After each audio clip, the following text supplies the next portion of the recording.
You know, we go out and we do the graffiti work out on the walls. Now, I don't tell my students that this is an approved activity. I take them out and we go get the paint cans and we do it.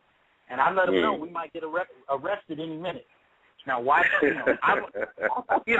Now I set it up to where they ain't gonna get arrested because I can't, but they don't know that. Right.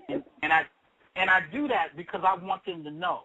You know what I mean? That illegality, that going against the grain, the doing it despite what people think, the risk of being arrested, all of that is part of it, part of the culture in that sense, because you have people who have something to say and didn't have anywhere else to say it and decided to take back their environment.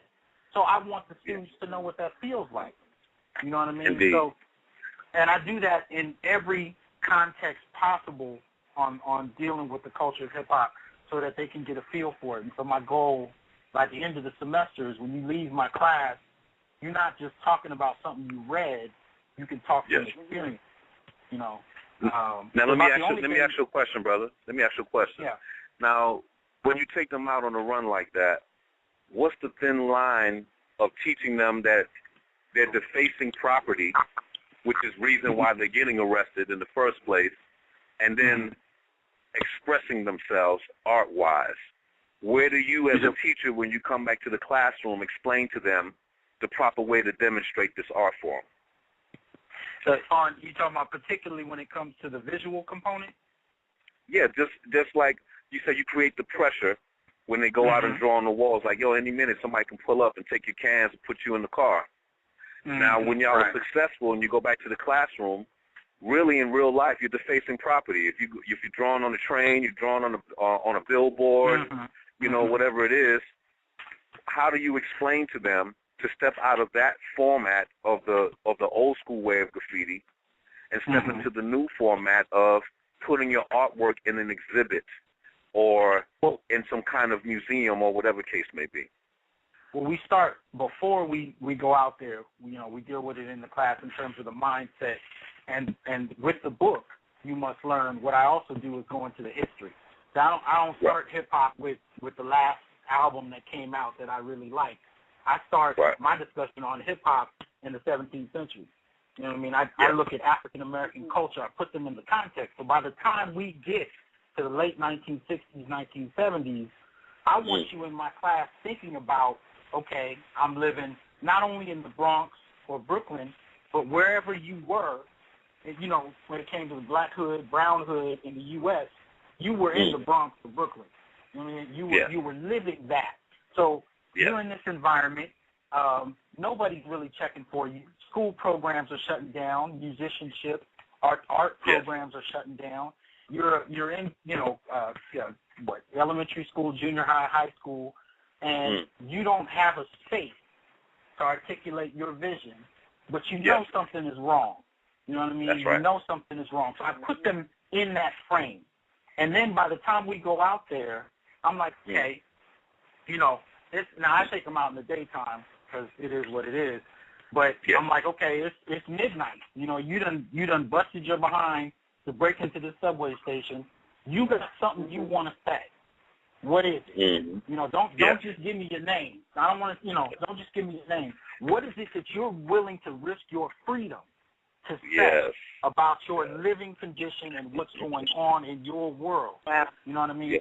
And so then you get these amazing statements from people, and you can go onto my website, www.hasanjohnson.com, and you can see some of the artwork I put up from a couple years ago. But they'll come out with these statements that, you just wouldn't expect, because they don't say that in class. You know what I'm saying? Yeah. But when you get it out of them and put them in the right context, then they have something to say. And so by the time we get back to the classroom and process what they experience, then we have the discussion of, okay, now, like you were saying, Jay, this work might be in the studio. You might be able to start. Yes. Or you might be an MC. And I get a lot of MCs, budding MCs in my class, and they come out like, okay, I didn't know I was supposed to say something, or I didn't know I could, or I didn't know how to. You know what I mean? And that's the sad part of it, is a lot of the young MCs coming up don't know the craft, they don't know the history. So their response to me is like, I didn't know I could say something, you know. Yes. And then the question becomes, what do I want to say? So, you know, by putting them in the right context, giving them the right pressure, but also the history and the politics and what went on, you know, I want them to see what that felt like, and then look at what it feels like to have the record industry completely take this thing that was blood, sweat, and tears for so many, and then tell you, okay, you don't have anything relevant to say unless you're talking about the club. You know, that's right. So for the industry to do that, what's your response? And that's where I kind of leave it on them. That's probably about 3/4 into the semester. I leave it on them from that point. You tell me, what are you going to do?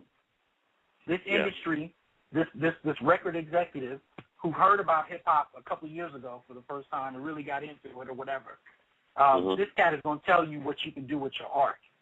How are you going to respond to it? You know? And so I've been blessed. Because I've had people like Jay come through the class. Last semester, Jay brought Chuck D with him. And, you know, they get to sit there and talk to these cats straight up. And they don't often recognize how important that is until like a month after y'all leave. And they're like, you know what I mean? Because they're kids, you know, they're young. And so they're like, oh, okay, that's who that was. I just saw him in a couple of documentaries, or I just listened to his whole album or whatever, and it's like, okay. You know, I love that. I love that you do that. I love that you do that. Give them a taste of cause. You know what I'm saying? Having a cause, stepping into this, even with the element like art. You know, not so much as lyricism and DJing and so on, just with the art frame, just respecting the rebellion nature or the outlaw nature, and how to curb that by getting your expression out of it. I love building with your students because their minds were open. You know what I'm saying? The questions were intelligent. They were already prepped because they have been living it through the course. So I really did enjoy that. And Chuck D sends his regards as well. I know when we finished, he was saying, I really like coming there. I wish we can come back. You know what I'm saying? And, you know, usually cats move through, you know, places and just be like, you know, speaking and thank you and, you know, pick up some paper and keep it moving. But, you know, for such a powerful icon to be like, yo, man, I would really, really want to come back and do this again. It really reflects on how you groom those students, man. I salute you on that, brother. Oh, much appreciated. You know, but it's one of the reasons I don't even get to lyricism until, you know, we've covered all the other elements, because that's what they think, you know, hip hop is. You know, it's just the rappers, and I'm like, well, I want you to know so much about the culture that by the time you get to the lyrics, you understand why, you know, what we're talking about and why. You know, that's right. But I appreciate that, brother. Thank you. Indeed, my lord. That's what's up. Sis? That's what's up. Yes. Yes, I'm here. I'm sorry. Okay. I didn't mean to cut you out of the conversation. Me and Doc build all the time, so we'll get into it. So you might have to referee us. Listen. I know how to get in where I fit in. Trust. I know how to get in where I fit in. I appreciate it. Now, you know, we only got about 20 minutes left. Did you want to go to the phone, or what do you want to do, Brother Jay? You want me to go to the phone or continue to talk to our guest here? Let's go to the horn. Let's talk to the folks who are calling in. Let's see who's participating. Okay. Those of you who will want to call in, 646-716-7572 is the number, and make sure you press the number 1 so that we know that you are on the line. Wow. I hope we can get to you all because many of you have your hands up. But, you know, it's only a 1-hour show. We're going to do our best. So, please, I'm going to bring you in and try to make your statement or question, you know, kind of short so we can move on and get most of the people in here. Let me go to area code 718. Area code 718, where are you calling from? Your first name, please. Peace, hello? Yeah, peace. Where are you calling from? Oh, Brother Jay, this is Greg. Hey, Empress, to you. Uh-oh. Peace, Brother Goose. What's up, man? What's going on, Jay? Peace. Thank you for submitting the good music, my Lord. I appreciate it, man. Yes, sir. Thank you for the beautiful shout-out. You know, a grin. It's all good, family. Brother Son, this is my nephew, Goose, man. This is Master China's son. He's going to be on the program for us. Yes, sir. Peace. Nice to meet you, brother. Peace. Hey, Brother Goose, you know, tell us about a little bit of the history that you have, a little bit of the travels, Okay, well, that you've had. Yes, sir. Well, between my uncle, Brother Jay, it really started in the basement, East 25th Street, with the Sega Genesis and the Super Nintendo. We was talking about it the other day, playing Street Fighter and stuff. When I was like 4 or 5 years old, you know, my dad was involved with Xclan, his cousin, Professor X, Lumumba Carson. So, and my dad did security. He was, you know, trained everybody. So, just learning the art from him. I was always at the shows and stuff, and hanging out with Brother Jay, just going to doing the studio, like he said before, and even my dad doing like studio work himself. So, just moving around.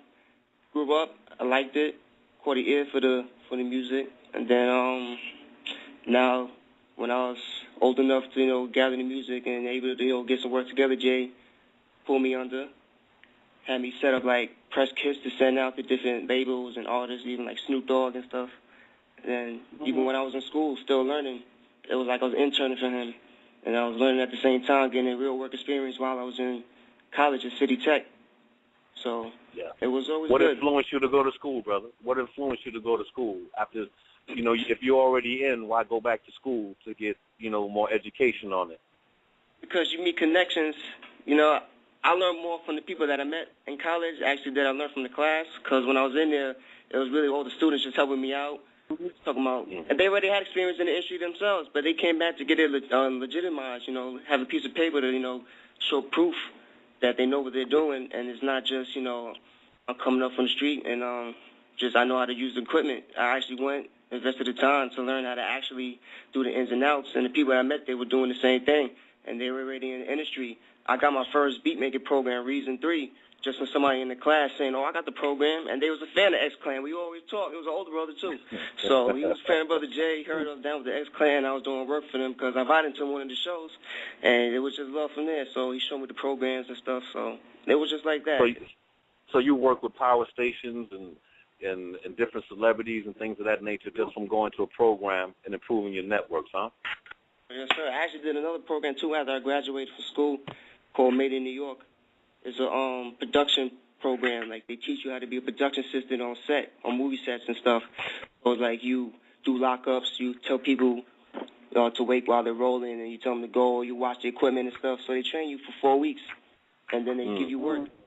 So after I graduated from that program, I did production for a while, but I was always into sound. So I did a show with actually one of the DJs from here in New York. She used to be on Power 105, but at the time she was on 107.5 at the time. But Egypt was her name. So I used to drive her around, pick her up from the house, take her to the set, take her back home. And she was also pregnant at the time, so it was like I was taking care of another person, like a security guard. So we just built a real good relationship.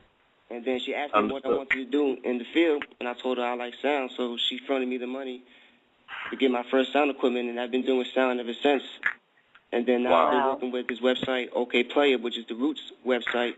So I work with them all the time. And I recently did the Roots Picnic in Philly. A lot of people was there. DJ Premier was there. Who else was there? Naughty by Nature was there. Tresh was there. Meek Mill came through because it's Philly, so he came as a surprise guest at late at night. It was cool. Freeway was there. Solange. A lot of people was there. Let me get to a point. Now, Doc, for brothers like Greg, who have not been to a university, you know, of the caliber of where you teach, how do they get into a program state of mind like yours? I understand that you have a book that's out. Yes, sir. How would a person like Greg, who is, you know, went to a program and didn't have, you know, 3 or 4 years in a university, how would they pick up your book and continue their learning after just doing a few weeks in a studio program? What would they, how would they use this manual?